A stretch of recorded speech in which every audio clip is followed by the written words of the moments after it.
What's up, everybody? Welcome back to my channel. Let's talk about what went down on this week's episode of Teen Mom 2. It was season 8, episode 29.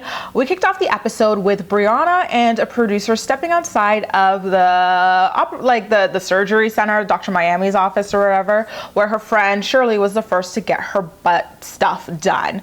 And so the two of them sit down and talk about how upset Briana is at Javi for just showing up at the clinic without her approval. And she was also upset that he was pretending that he didn't know that Teen Mom 2 would be filming. She was like, dude, you knew from the very beginning that MTV would be here, so don't get here and act all surprised that there are cameras, which is kind of funny, and it says quite a bit about our Poppy, the fact that he's so fixated with cameras and stuff being around him. And then we move on over to Hawaii, where Kail and Leah are there on vacation together. They're at like a beach, and after they go in the water, they sit down and their hair looked a hot ass mess. Like Leah's hair was very obvious from her extensions, like it was just sitting on top, and then like the straight hair was down there, like wavy straight, like it was so blunt. And Kail looked like she was forming some struggle dreadlocks, like she looked a hot ass mess, and like her face was so bloated this entire episode. I was wondering what was going on there, but I digress. Leah opens up a bit more about what's going on with Allie's health. Remember, Allie's been getting sick a lot more. She's having more difficulty walking because of her muscular dystrophy.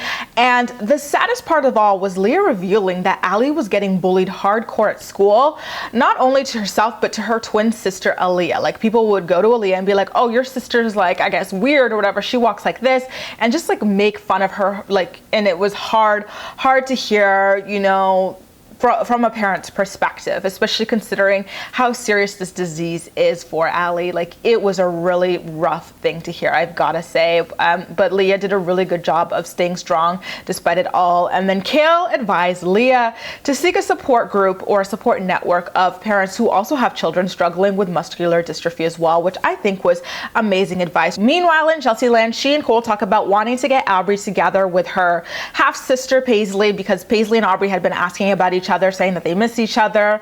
And apparently it's been at that point months since Adam had actually seen his daughter. It's just so sad to think that he literally has no regard for his child. And remember, when he was on the show, he would claim that Chelsea was the problem, Chelsea was this, that, the other. He was gonna get 50-50 custody. And here he is, like absolutely neglecting the few hours of visitation that he gets with his child, like per week.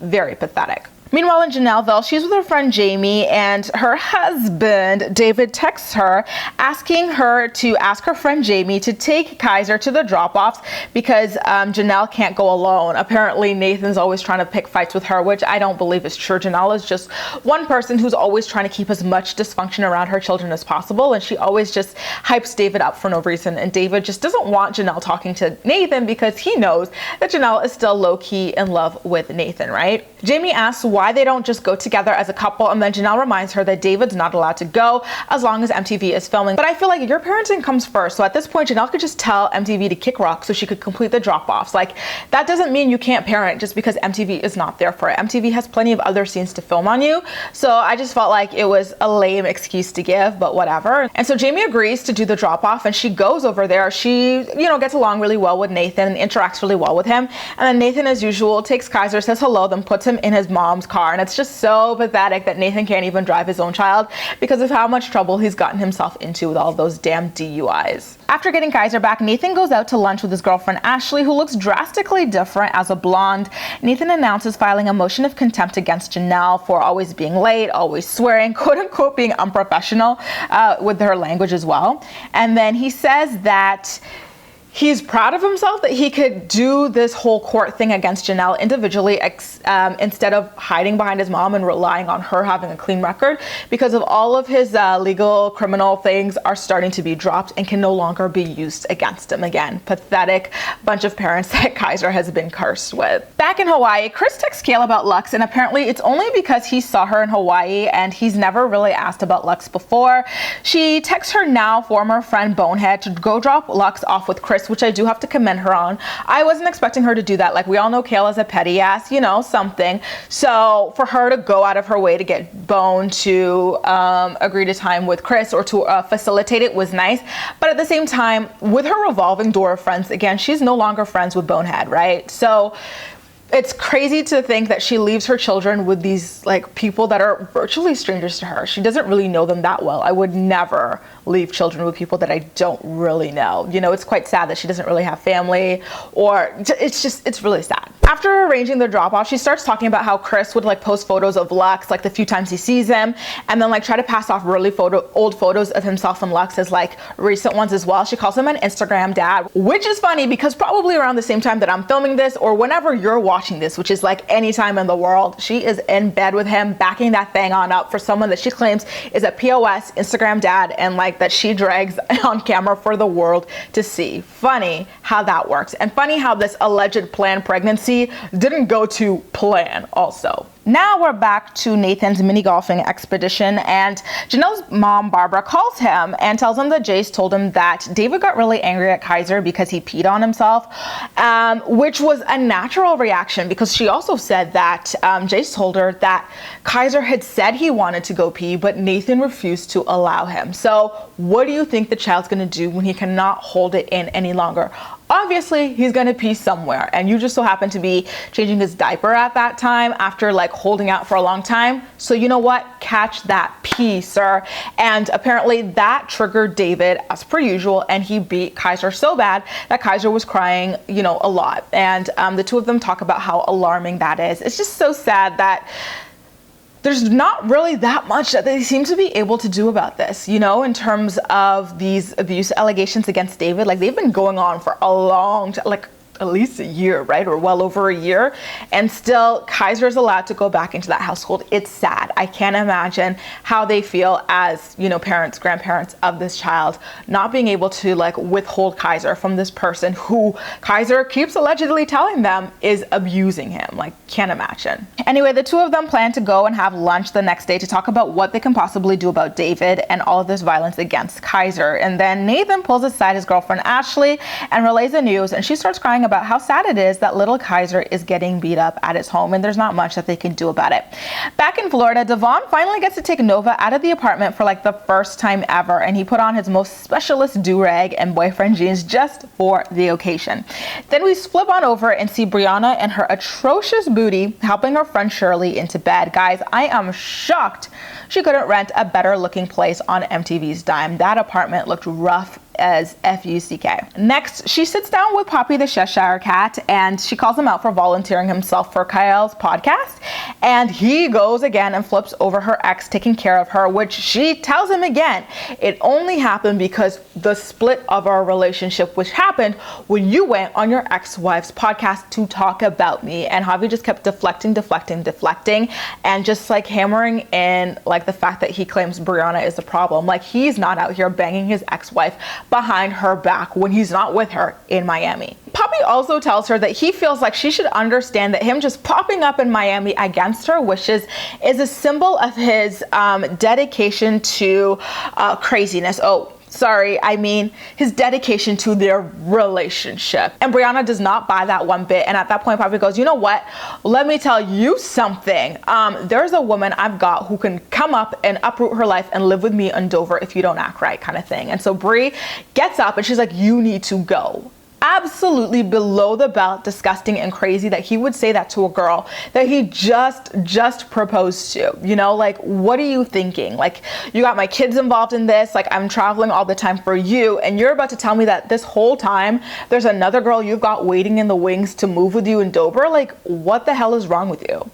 And from the perspective of that girl, I think her name is Jessica or something, I can't imagine what it's like watching that and being pregnant and realizing that you were just plan B. Like, craziness, that the fact that this guy has like all these women being strung along for him. Like, wow. Back in Chelsea land, she takes Aubree to see Taylor and Paislee, and Cole and Watson come too. It was nice to see the two of them get along, and Paislee asks Aubree if Cole is her dad, and Aubree ignores the question, which is interesting to me because I thought that Chelsea told us that Aubree always considers Cole to be her dad. So why didn't she say yeah?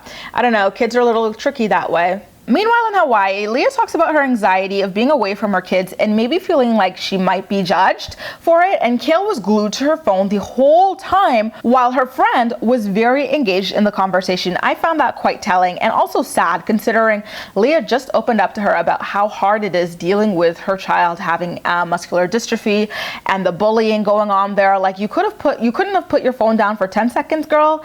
Seriously? Like, even as Leah was talking about like the deterioration of Allie and stuff, Kail was still on her phone. She only looked out for like 1 second to add like one, like, you know, simple comment. I was like, girl, put your damn phone down. Literally the only time that Betty was actually engaged with her phone down was when it was time to talk about herself. She got a text back from Bonehead saying that Chris didn't send Lux back with anything, which is funny because the last time that Chris sent Lux back with things for Kail, that was a problem too. Like I said last time, you really cannot win when it comes to people who are hell-bent on tearing you down regardless of what you do. Nathan is getting all the shine this episode as he and Barbara go and sit down for lunch and talk about how the kids tell them that they never want to go to Janelle's time. Every time it's time for them to go over there.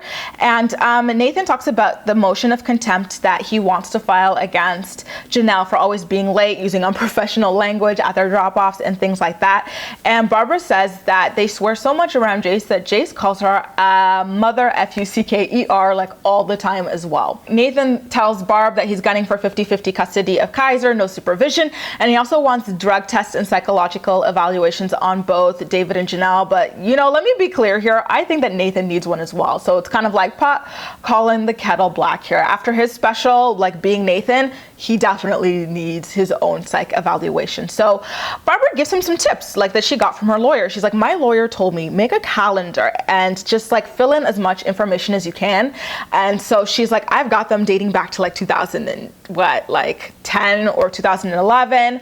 And it's like every time they're late, every time they don't show up, like every time X, Y, or Z happens, write it down. And whenever it's time for you guys to go to court, because they will be going to court regularly until these children are like 18, you have these as your evidence. I think one of the craziest parts about all of this was hearing that David and Jenelle are out there shooting guns on the swamp with the kids around and not teaching the kids about gun safety. Barbara's like, you've got all those trees. What if something ricochets and hits the children? Like, what are you going to do there? And like, there's nothing they can do about it because David and Jenelle refuse to hear anything outside of their own little bubble of delusion. Like, it's quite scary to hear what the kids are going through. Remember, there isn't even any fencing around the pool either. Like, and then there was a recent video that came of David allowing Kaiser to dive headfirst into their pool. Like, it's wild what goes on that land. And so Nathan says he feels like he's a crappy father for not being able to properly protect his son. But honestly, Nathan, yeah, you are a crappy father, and that's not the only reason. There are a variety of reasons why you are a crappy father. So let's move along here. It's time to go skydiving in Hawaii. Guys, does Kail's friend look like Leah to anybody else? Anyway, Kail claims that skydiving is a life-changing thing to do that brought her all of this success and stuff. But it's like, you know, if skydiving is life-changing and like opens up your mind to, you know, achieve all of these amazing, successful things, how the hell did you end up like a random jump-off baby mama by someone who could care less about you, someone you claim is a deadbeat? Like, I'm not sure I want to take your advice about skydiving if that's what it's going to bring to my life, sis. It was so nice to see Leah having fun. Like, she really seriously deserves it with all the stress of Allie's health taking its toll on her. And it was so cute how tiny she was as well. Like, she could not fasten that stuff tight enough. She was just like walking around with it a little bit loose. It was cute. Back in Miami again, Briana leaves the apartment and Shirley talks to Javi about the chick that he said would be willing to move to Dover for him. She tells him it was a complete cheap shot, and Javi talks out of his ass about not wanting to waste time. Like, dude, you're like 25, 26 years old. What do you mean you don't want to waste time? You don't need to have like, you know, all these women on standby. Chill the F out. You've got a child to watch out for. You cannot be just like moving in a rush and not properly vetting people before bringing them around your child or children, you know, because I guess Isaac is in the mix as well. Like, relax, dude. So Javi then, like, it gets even worse for his now pregnant girlfriend. Talks about how like, yeah, like I've got that chick on standby, but I want Bree. I could settle. That's what I was trying to say, but I don't want to because I want Bree. And it's like, well, dude, look what you did now. Like, I could not imagine being Jessica watching this go down. Like, And I bet he didn't tell her about it prior to like it airing on television. Maybe he was hoping it wouldn't make it to air. But if walls could talk in that household, you guys, yikes is all I have to say. Like, he really thought that was a compliment, but like, it's crazy. You just proposed to this woman. Like, it's not a compliment at all that you think I am first best out of a line of people. Like, come on, dude. Well, you guys, that wraps up a recap of this episode of Teen Mom 2. But as usual, I'm more excited to hear what you have to say about everything. So please leave all of your thoughts and opinions in the comment section down below, and we'll chat. You can also like this video, subscribe for more. Feel free to share it with your friends as well, and follow me across social media where I absolutely love chatting with you. That's all for now. Thank you so much for watching, and I'll see you next time.